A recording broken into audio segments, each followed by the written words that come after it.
Hey everybody, hope things are great. Hope things are well. I'm coming to you from Barbados. It's a Caribbean island just a little bit north of where I'm living now, Trinidad and Tobago.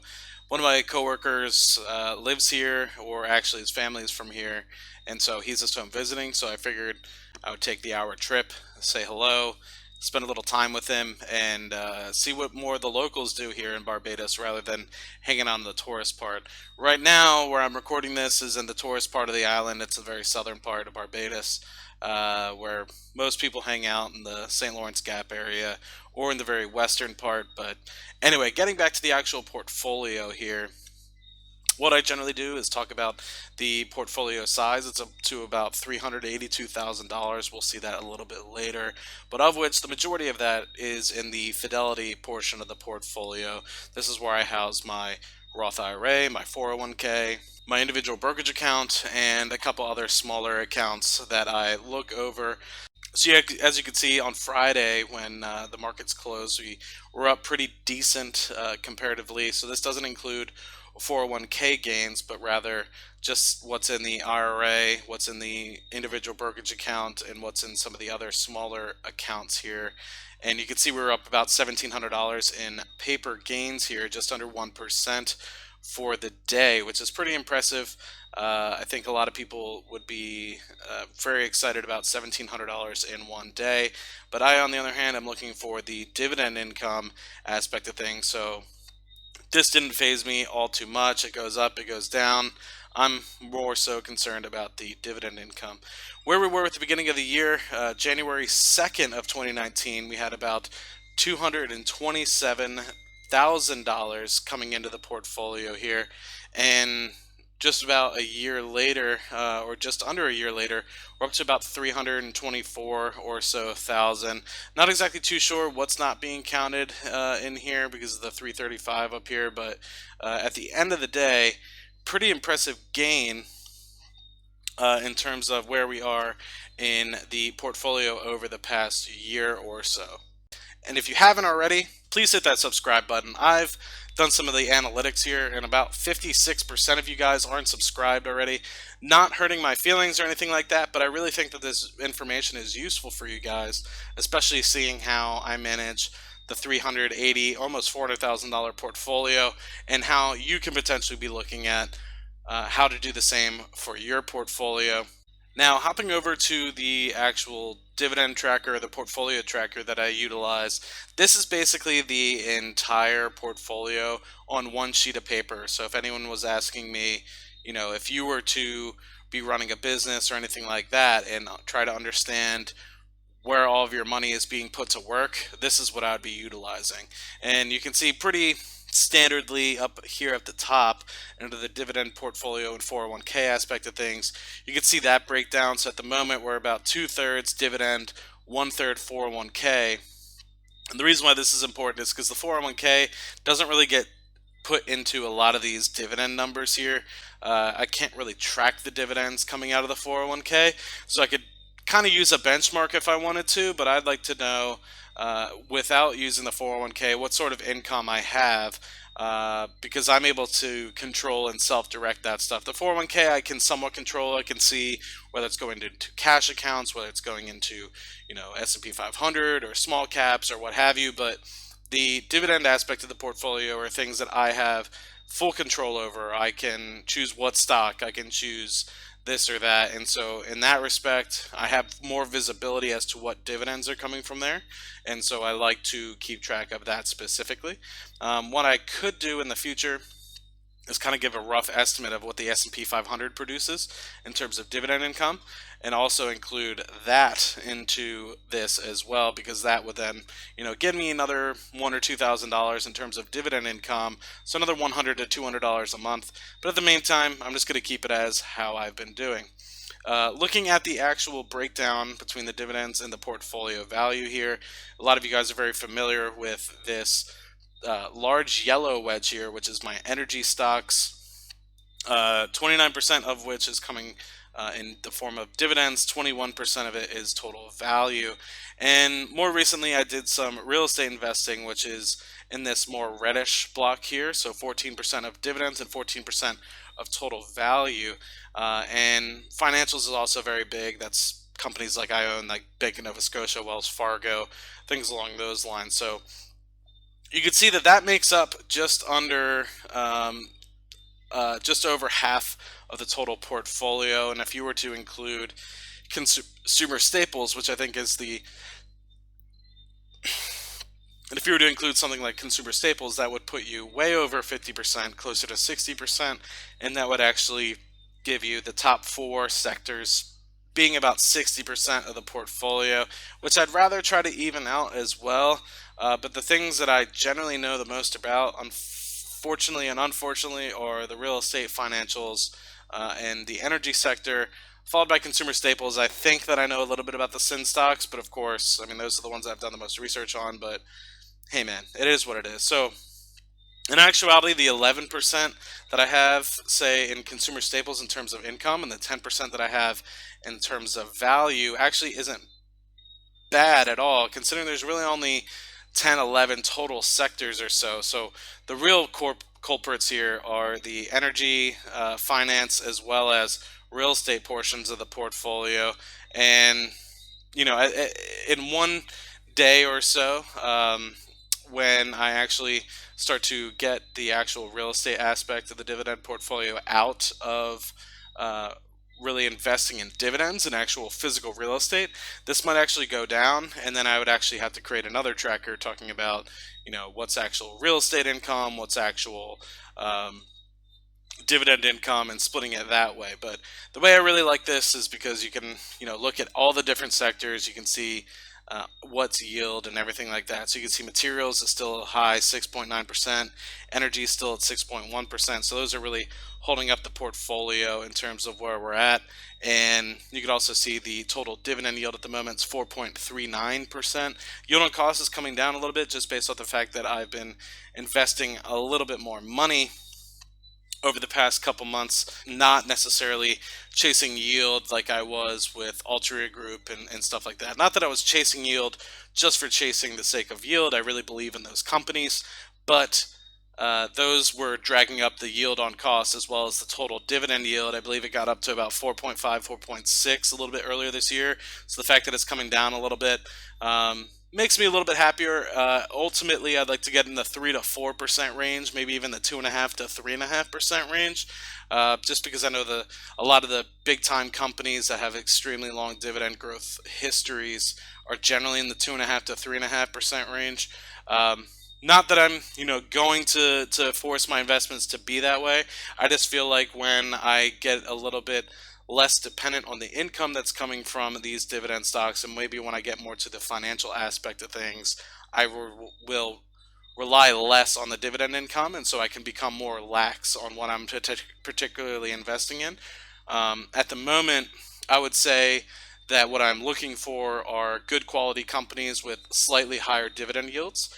But that being said, in the future, once I actually get to, say, financial independence, I might be looking at companies that I believe are just better, stable for the long term. And at that point, because I'm not necessarily reliant on the income, because at that point I'll be financially independent, any additional income that I'm getting that I can put away is just going to continue to grow the portfolio. And so I'd hopefully be investing in things that are maybe a little bit higher growth, but that would then bring down the dividend yield as a whole. Uh, Pretty good in terms of monthly income. We're up to about 11,346 in terms of annual dividend income, which is pretty crazy. $945 in terms of average monthly income, which is pretty astonishing. Just over $31, I believe, in terms of where we are per day coming from the portfolio. So I don't know how you want to equate that, whether that's, if you buy food, or whether buy your dinners with your family, or the groceries for your family is about $30 a day. Not exactly too sure. For a lot of people, this would probably be the actual mortgage portion of their home payments, not including taxes. So if you included that 945 a month, I mean that could help pretty substantially with anybody's life at this point.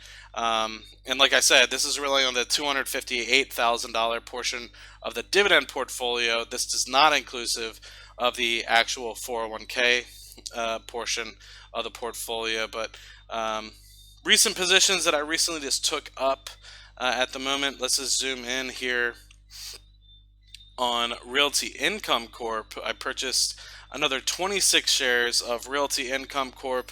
I purchased originally, I used to have over 100 shares of Realty Income Corp. And silly me, when they got to about 60, 65, I sold a covered call to that, and luckily or unluckily for me, luckily for someone else, they got called away, and so I had to reestablish my position in Realty Income Corp. I wasn't too upset though, because at the time I believed Realty Income Corp was slightly overvalued. I still believe they're slightly overvalued, but them as a company overall is a quality company, so I'll pay for the premium just to own the company. As you can see, yield on cost is about 3.8%, slightly down from where it was before. It was probably hot in the mid, or maybe not mid, but low fours. Now it's been dragged to 3.8 just because of the additional 26 shares that I purchased. Currently yielding about $2.72 per share, 22 and a half to 23 cents a month in terms of dividends. So that's pretty good. If you owned 100 shares, you'd be getting 22 bucks a month, which is pretty sweet. And that would be, close to $300 or so a year, which is pretty awesome. Total gains at the moment is only $304. That's not really what I'm going for. Just under 10% in terms of total gains. And I don't think you can really see it, but if we just scroll all the way up here, you see that column N here is the total dividend, and the total dividend of this bad boy, I think I lost it here, right here, is 125.69. So just under 10 bucks a month, or just over 10 bucks a month rather. Looking pretty good. Can't complain with something like that. If I could get just over 10 bucks a month, that's going to purchase me, just under a seventh or so of a share every single month, which then if you start thinking about it that way, it's an additional 3-4 cents every single month that I will then be able to increase my monthly income. I am dividend reinvesting my real estate portion of the portfolio, which I am pretty excited about. Now, actually going to the goals here, I was actually able to fill in 2021 details a little bit. So as you can see, they're not any different than 2020 at the moment. Everything's interlinked. And so as I assume, as I continue to fill out 2020 information, as we roll into January in a couple weeks, you'll start to see the deviation in 2020 to 2021 dividends. Just like you see the deviation from 2019 to 2020, because actuals roll into 2019 and then forecast for 2020, right? So throughout the entire year I've been investing in 2019 rather, this numbers here have been continuing to go up in the 2020 line here. And as soon as I do the same in 2020, these numbers in 2021 will continue to go up. But unfortunately, as time passes in, say, 2020, you can't get additional income in January, February once they've passed, right? So that will then start to show up in 2021. But the goal here, as you guys can see, is 14,000 for next year. Pretty substantial goal, just based off of the value that I've invested in 2019 timeframe. I'm already up 26% year over year. If everything stays the same, I don't invest any more capital. Nobody does any dividend increases or cuts. But the goal year over year is about a 56% gain. I'm looking at currently about 58, 59%, which is down slightly year over year in terms of dividend growth, in terms of the total portfolio dividend growth, from 62% growth in 2018. But overall, year over year, the increase was pretty substantial, going from only just over $2,000 in 2017 to 2018 to get me that 62%. We went over $3,000, so over a 50% increase in terms of total dollar amount. But year over year, it still slightly goes down by about 4 or so percentage points. The hope is also to keep that about 56% in terms of next year. That's going to be, a pretty substantial jump as well, going from just under 9,000 to 14,000. That means we're going to have to go from just over 3,000 in terms of total dollar value growth in terms of dividends a year to almost $5,000, which is going to be pretty substantial. But the hope is that with the larger portfolio size, that will assist in the fact that I already have a 26% increase going from about 9,000 or so to, at the moment, looking at about 11,000. The hope is that will also help.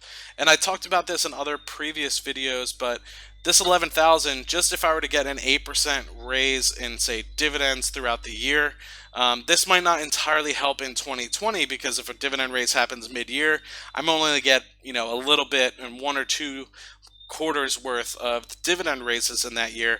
But in terms of forward 12-month income, that 8% dividend raise would be almost close to $900 in terms of additional revenue growth. So that alone, going from 11,300 to 12,100, 12,200-ish range, and also the fact that I now have an additional $11,000 being put to work in terms of forward income at about a 4.3% yield, based off of what the current portfolio is.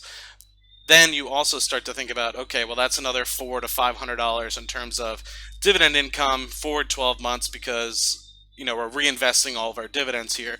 So just the fact that if I were to let 2020 play out alone, 2021 would be at least 12 or so percent higher, just based off the fact of dividend growth and also dividend reinvestment as well. So really interesting to see how things begin to play out. Everything at the moment seems to be really coming into place. Annual percentage goals versus what we're actually looking at, and monthly goals versus what we're actually looking at for progress, starting to really shape up here. You can see that the goal for this year has been beaten in terms of a monthly basis. That's what this yellow is, compared to what the actual gray bar is and what this actual red bar is. This gray actually includes YouTube income as well. So if I were to blow this up, you'd be able to see a pretty decent difference, but because we're looking at things on a scale of 0 to 10,000 or so, it makes it a little bit smaller. But you can see we're really starting to pick up steam here and really start to go exponential. The power of compounding, as well as the power of the YouTube income being a couple $100 a month, is really assisting as well. Getting to the point where we're almost halfway to the most essentials goal. That's stuff like rent, maybe a little bit of groceries, and maybe car insurance and stuff like that. Granted, I don't know if I'd be able to own a car at, say, this specific point if I only had $2,200 a month, at least what I was driving and everything like that in the past. But previously, before I sold my car to move to Trinidad, I didn't really have a car payment for about a year, year and a half. So luckily for me, I wasn't really counting that in terms of most essentials. But at this point, we're looking at anywhere between $4,000 to $5,000 in terms of the financial independence goal, and looking to get there within the next 5 years or so.